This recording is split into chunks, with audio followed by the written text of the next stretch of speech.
जय हिंद दोस्तों, स्वागत है आप सभी का आपके अपने YouTube चैनल जैकपुर पे। तो आज का ये वीडियो काफ़ी इंपॉर्टेंट है क्लास 12 के इकोनॉमिक्स के सभी छात्रों के लिए, क्योंकि आज के इस वीडियो में हम लोग झारखंड बोर्ड का ऑब्जेक्टिव PYQ सीरीज का पार्ट 1 करने वाले हैं। PYQ क्या होता है? PYQ का मतलब होता है previous year question. Previous year question का मतलब होता है कि पिछले साल पूछा गया प्रश्नों को हम लोग देखते हैं आज के इस वीडियो में, ठीक है। और ऐसा हो ही नहीं सकता कि प्रीवियस ईयर क्वेश्चन से आपके एग्जाम में क्वेश्चन ना हो, तो वो आता ही आता है, ठीक है। और ये मोस्ट इंपॉर्टेंट सवालों की कैटेगरी में आता है। तो आप लोग इसको पूरा वॉच कीजिएगा, वीडियो को ज़रा सा भी स्किप मत कीजिएगा। कहीं से आप स्किप करते हैं और वही सवाल आपके एग्ज़ाम में देखने को मिल जाएगा तो दिक्कत हो जाएगा, ठीक है। तो पूरा वॉच करना है। तो चलिए स्टार्ट करते हैं हम। चैनल पे जो लोग पहली बार आएँ सब्सक्राइब कर लीजिएगा, बेल आइकन को प्रेस कर लीजिएगा। इसके अलावा आप हमारे दिए गए नंबर पे एक मैसेज करके अपने व्हाट्सएप ग्रुप को ज्वाइन कर लेना है, क्योंकि ये लगातार सीरीज़ जो चल रही है इसका नोटिफिकेशन नहीं आता है, ये आपके व्हाट्सएप पे उपलब्ध करवाया जाता है। तो आप लोग को व्हाट्सएप ग्रुप जरूर ज्वाइन कीजिएगा, ठीक है। सबसे पहले सवाल में देखिए, कहा गया है कि भारतीय अर्थव्यवस्था किस प्रकार की अर्थव्यवस्था है। आपको बताना है पूंजीवादी अर्थव्यवस्था है, बाजार अर्थव्यवस्था है, केंद्रीकृत योजनाबद्ध अर्थव्यवस्था है या फिर मिश्रित अर्थव्यवस्था है। तो इसका जो राइट आंसर हो जाएगा ये एक मिश्रित अर्थव्यवस्था है। तो भारत की जो अर्थव्यवस्था है क्या है, एक मिश्रित अर्थव्यवस्था है, इसको याद रखना है। क्वेश्चन नंबर 2 पे आइए। क्वेश्चन नंबर 2 में कहा गया है कि निम्नलिखित में से संसाधन का एक उदाहरण कौन सा है। तो संसाधन का यहाँ पे जो उदाहरण है, औजार भी होगा, मशीन भी होगा, कौशल भी होगा। तो इनमें से सभी हो जाएगा, ठीक है, ध्यान रखिएगा। क्वेश्चन नंबर आते हैं 3 में। देखिए कहा गया है कि किस प्रकार की अर्थव्यवस्था में आर्थिक क्रियाकलापों का आयोजन सरकार या केंद्रीय सत्ता कर सकती है। तो केंद्रीकृत योजनाबद्ध अर्थव्यवस्था में, किसमें? केंद्रीकृत योजनाबद्ध अर्थव्यवस्था में। क्वेश्चन नंबर 4 पे आते हैं। कह रहा है कि निम्नलिखित में से किसकी ढाल ऋणात्मक होती है। किसकी ढाल ऋणात्मक होगी आपको बताना है। तो बजट रेखा की जो ढाल होती है वो ऋणात्मक होती है।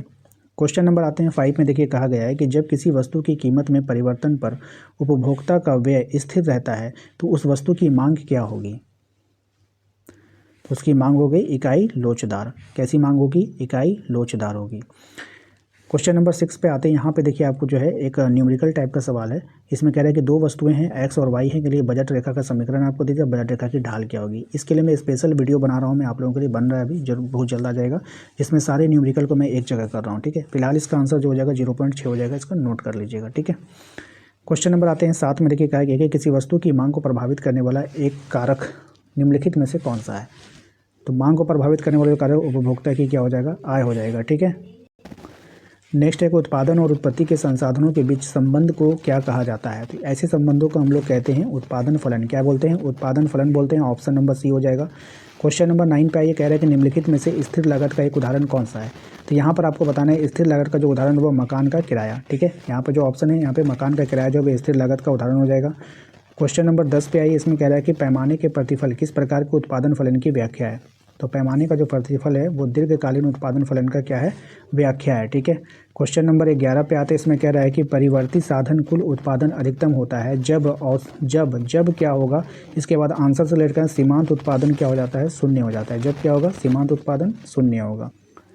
क्वेश्चन नंबर 12 है आपका, किस प्रकार के बाजार में समरूप वस्तुओं का उत्पादन होता है। तो किस प्रकार के बाजार में होता है? पूर्ण प्रतिस्पर्धा बाजार में। Option number B correct answer होगा। क्वेश्चन नंबर 13 है आपका कि एक पूर्ण प्रतिस्पर्धा फॉर्म के लिए कौन सा वक्र पूर्ति वक्र होता है। तो यहाँ पे जो पूर्ति वक्र होगा सीमांत लागत वक्र का बढ़ता हुआ भाग, ठीक है। ऑप्शन नंबर डी हो जाएगा। क्वेश्चन नंबर आते हैं 14 में। कहा गया कि किसी वस्तु की मांग बढ़ने से वस्तु की कीमत में क्या होगा। तो किसी वस्तु की जब मांग बढ़ेगी तो वस्तु की कीमत में क्या हो जाएगी? वृद्धि हो जाएगी, ठीक है। चलिए नेक्स्ट आते हैं। क्वेश्चन नंबर 15 में कहा गया कि संतुलन कीमत की स्थिति क्या होती है। तो संतुलन कीमत की जो स्थिति होती है मांग और पूर्ति के बराबर होती है, ठीक है। क्वेश्चन नंबर 16 है कि समष्टि अर्थशास्त्र में समष्टि शब्द का अर्थ क्या होता है। तो इसका जो अर्थ होगा वो बड़ा हो जाएगा, ठीक है। नेक्स्ट है क्वेश्चन नंबर 17 है आपका कि मुद्रास्फीति की स्थिति क्या होती है। तो मुद्रास्फीति की जो स्थिति होती है वो वस्तु की कीमतों में वृद्धि होती है, ठीक है। क्या होता है? कीमत में वृद्धि हो जाती है। क्वेश्चन नंबर 18 है कि the general theory of employment interest and money नामक पुस्तक का प्रकाशन जो है वो कब हुआ था। तो ये हुआ था 1936 में। क्वेश्चन नंबर आते हैं 19 में। कहा गया कि मजदूरी क्या है। तो देखिए जो मजदूरी होता है ये होता है प्रति इकाई श्रम की कीमत। ऑप्शन नंबर बी, ठीक है। बहुत सारे बच्चे कहते हैं कि भैया आप बहुत फास्ट पढ़ाते हैं। देखिए यही फास्ट आपका जो है ना फाइनल एग्जाम जब नज़दीक आ जाएगा ना तो रिवीजन करने में बहुत काम आएगा। आप चले जाओ, आप 30 सवालों को जो है एक यूट्यूबर जो है 2-2 घंटे में करवा रहे हैं, मैं आपको 10 मिनट के अंदर समेट के दे रहा हूँ, ठीक है। तो इससे आप क्या होगा कि आपका जो है रिवीजन आप जो है कम समय में 10 बार आप पढ़ लोगे, ठीक है। तो इस बात का ध्यान रखना। बात समझ में आई? चलिए अगले सवाल पर। क्वेश्चन नंबर 20 में अंतिम वस्तुएं क्या होती है। अब ये जो अंतिम वस्तुएं होती है ये क्या होती है? पूंजीगत वस्तुएं होती है, गैर टिकाऊ उपभोक्ता वस्तु होती है, टिकाऊ उपभोक्ता वस्तु होती है। बिल्कुल right answer option number D हो जाएगा। ठीक है, क्वेश्चन नंबर आता है 21 में। देखिए कहा गया है कि निम्नलिखित में से तृतीय क्षेत्र की एक गतिविधि कौन सी है? यानी कि तृतीय क्षेत्र की गतिविधि पहचाना है तो आटे का बाजार में बेचना, ये तृतीय क्षेत्र में आता है। ठीक है, क्वेश्चन नंबर आते हैं 22 में। देखिए कहा गया है कि माल सूची में क्या सम्मिलित नहीं होता है? तो माल सूची में जो सम्मिलित नहीं होगा वो विकृत निर्मित वस्तु। ठीक है, ध्यान रखिएगा। क्वेश्चन नंबर आता है 23 में। कहा गया है कि जीएनपी तथा जीडीपी का अंतर क्या होता है? तो जीएनपी तथा जीडीपी का जो अंतर होता है वो विदेशों से प्राप्त शुद्ध साधन आय। ठीक है, नेक्स्ट क्वेश्चन नंबर आते हैं 24 में। कहा गया है कि निम्नलिखित में से मुद्रा की एक विशेषता कौन सी है? तो मुद्रा की जो विशेषता है वो मुद्रा सार्वभौमिक रूप से क्या होती है? स्वीकार्य होती है। ठीक है, क्वेश्चन 25 है कि किस बैंक को भारत का केंद्रीय बैंक का दर्जा प्राप्त है? तो ये हो जाएगा आपका reserve bank of India, option number D. Next है आपका 26, निम्न में से किस दर का मान 0 से 1 के बीच होता है? तो किस दर का मान होता है? उपभोग की सीमांत प्रवृत्ति का मान।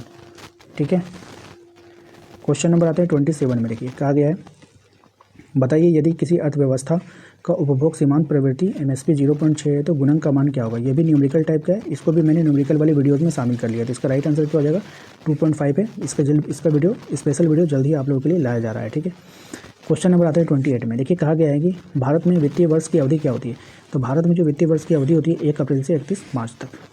ठीक है, चलिए ठीक है।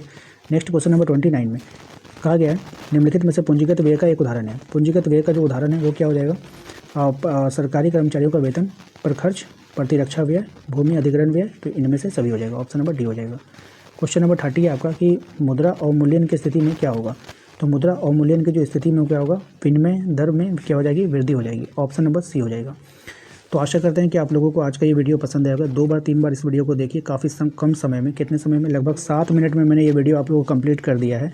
आप जो है 20 मिनट में इसको 3 बार रिवीजन कर सकते हो। जब इसको आप 3 बार देख लोगे ना तो फिर क्वेश्चन को रटना नहीं पड़ेगा आपको। ठीक है, तो आप लोग को एक काम करना है, चैनल को सब्सक्राइब कर लेना, बेल आइकन को प्रेस कर लेना ताकि आने वाली हर एक वीडियो का नोटिफिकेशन आपके मोबाइल पर आए।